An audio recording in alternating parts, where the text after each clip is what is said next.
Nahulog ka na ba sa maling tao? Sinaktan at na-broke? Si Pixarman, kayang gawa ng paraan yan. De, joke lang. Mga ka-Pixar, dahil itong aircraft na to, naka-parking procedure, at ito ay naka-park ng more than 6 hours. Kaya kailangan natin itong install at ikabit itong pito cover. Ngayon, dahil ito yung na-reschedule, ilipad na to 2 hours before, kailangan na tanggalin natin itong ground pin at pito cover. At ipapakita ko sa inyo kung saan ng storage ito, mga ka-Pixar. Tara!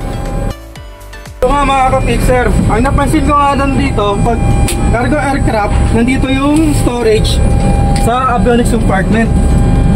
Tapos pag passenger aircraft naman, nandun sa flight deck.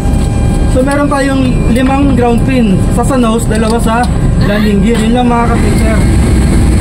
Kapag tumabalik ng tama at kumpleto para sunod na gagamit, magdali lang makukuha ito mga ka-Pixar. Tapos ito ka-Pixar, ito cover natin, kinakabit natin to para protektahan yung mga pito proofs natin, para hindi pasukan ng insekto at ng mga FOD during flight.